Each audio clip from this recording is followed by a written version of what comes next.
Okay, I know my voice quality is not perfect, but I think it's comprehensible. It can be understood.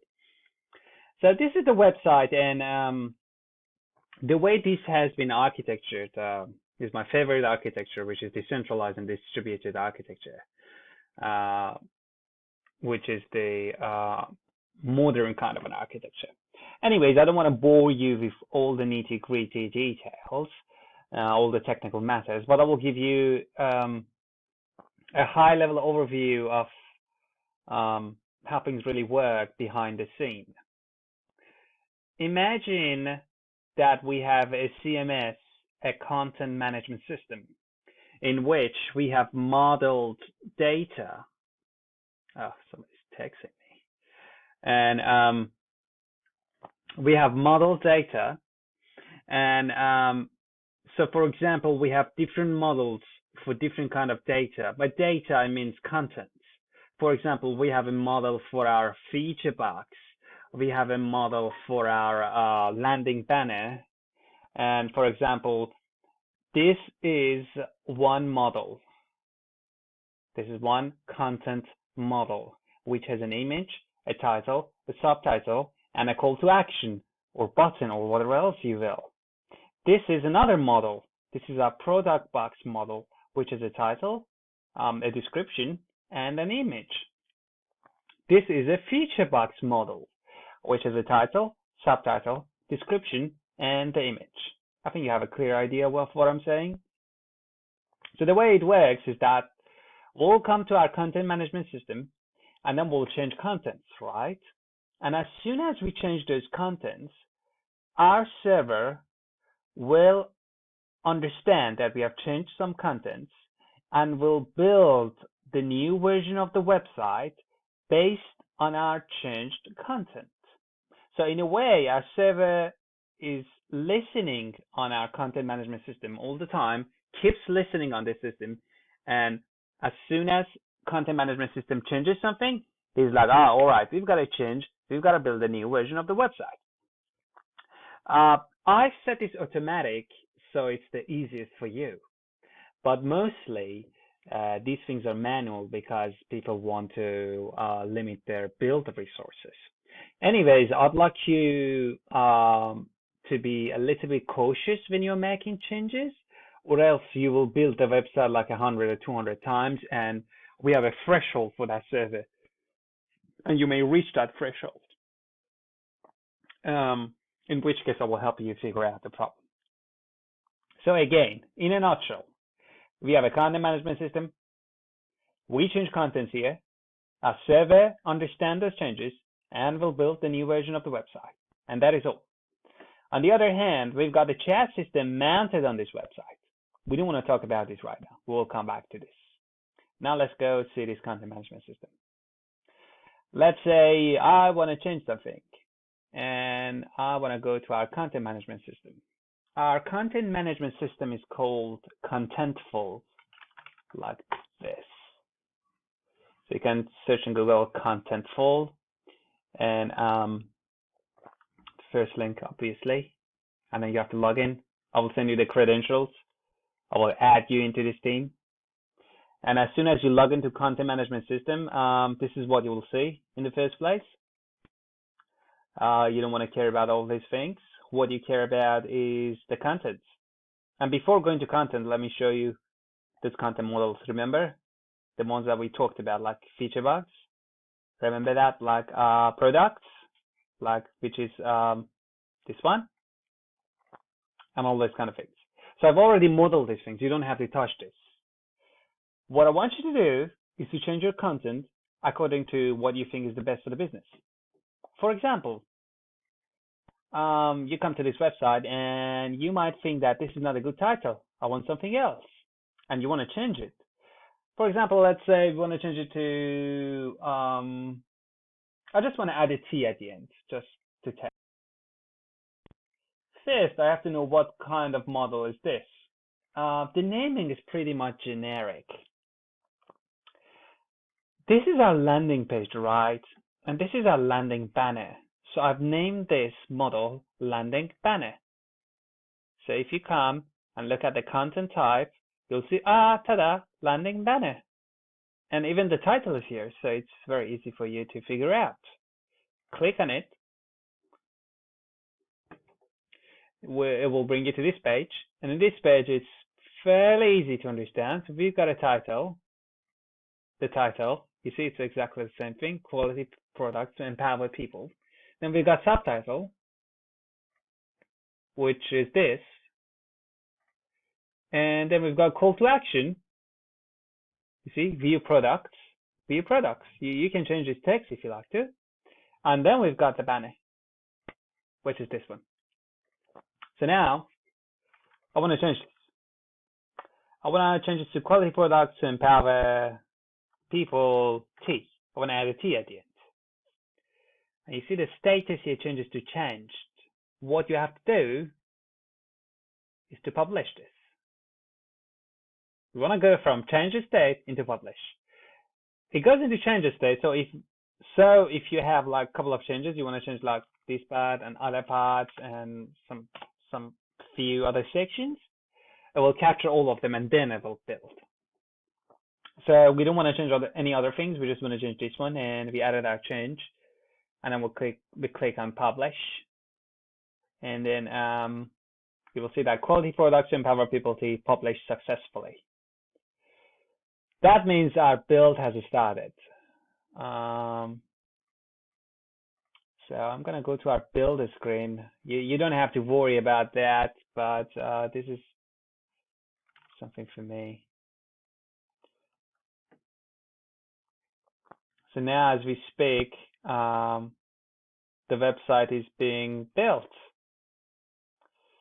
triggered by Gatsby build webhooks, and it's being built. So the new version of the website. The website usually, the build usually takes roughly 2 to 5 minutes. It can be even faster, but that's the speed that we have for now. And yeah, so you can see that we've got lots of builds. And this is the last one.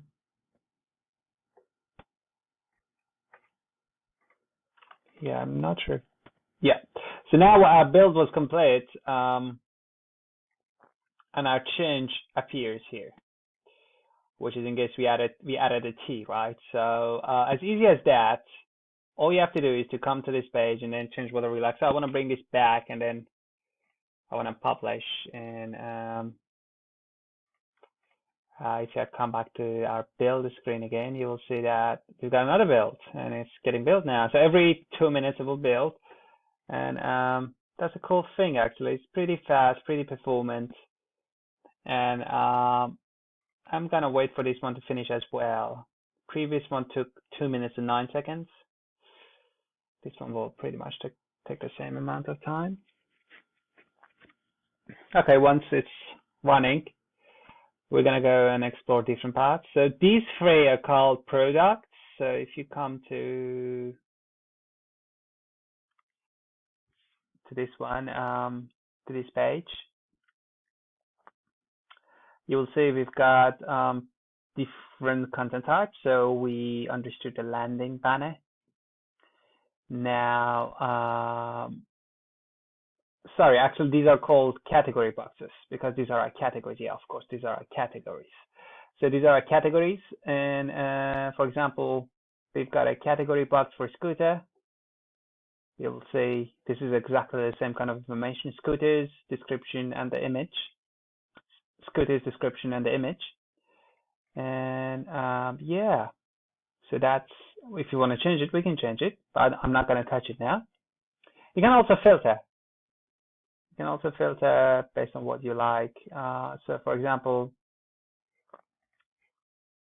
we want to create a filter based on content type, and content type should be category box.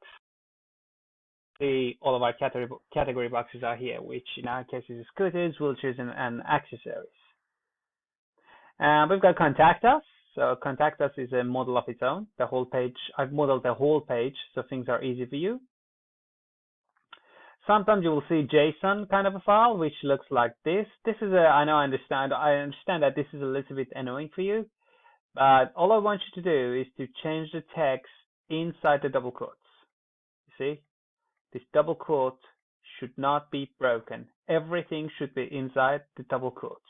So if you wanted to change this, let me show you exactly how the model looks like actually. If you go to the contacts page, contact us. This is our contact us. So you see the title, subtitle, and the image. Title, subtitle, and the image. And then we've got all this kind of data down here, right? These kind of data, these are models, these are all captured in this JSON. So we've got the title, give us a call. Give us a call. And then we got call us, and which is description. And then we've got the number. So you can change these numbers, or you can change the email, or you can change whatever you like. And as soon as you do that, you will see the changes. For example, I want to change it to 027 278 90 98. And I have to make sure that this is inside that double quote. And then I publish. So our website goes into another build, which is happening here. By the way, our previous build is complete now in 1 minute and 28 seconds.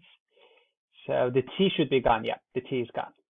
So it's easy as that. You can play around. You can change whatever you like. I think the hard part for you maybe to understand is content types, but there are not so many, and I named them in a way that they make sense. So you definitely don't want to touch the site config. This is something for me to change and play around with. All you want to play around is with the other ones. So we've done the landing banner, we've done the contact box, we've done the category box, we can do the facts. Actually, I have to delete this. This is not in use anymore. It's called feature box. Feature box are these boxes. This is our feature box. It has a title, subtitle, description, and an image. So if I click on, for example, top-notch quality,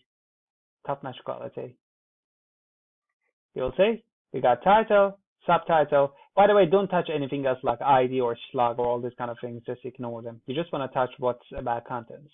Title, subtitle, description, and the image. And also, sometimes I went a little bit further and allowed you to also do the orientation. So this one has left orientation. As you can see, the orientation is coming from left. It starts from left. And if you have the right orientation, it will start from right.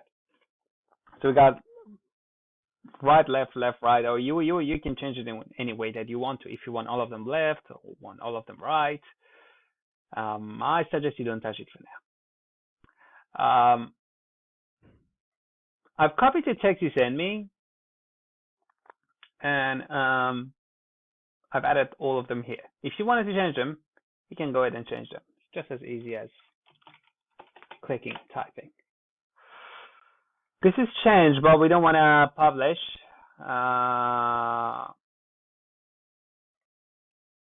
We don't want to go with that, and we don't want to unpublish anyways. We'll just publish. Yeah, doesn't matter. It will trigger a build, unfortunately, but anyways. So that was our feature box, and then we've got this little thing here, which is the facts. Actually, now it makes sense. We don't have to delete the facts. It's actually where we use them. It makes sense. This is the facts. Yeah. We got one for wheelchairs and we got another one for scooters. So, for example, I've added 200 for scooters. We can change it to 250 and build. These are very generic numbers. This is some random number I've added in here. Please go ahead and change this number to whatever you've sold. And yeah, that's the facts. So contact us, category box, facts, feature box, generic. Generic means a generic page. A generic page, in our definition, is something like this. Every generic page in our website has a title, subtitle, a banner, and then a text. It doesn't have any different kind of GUI or graphical blocks per se. For example,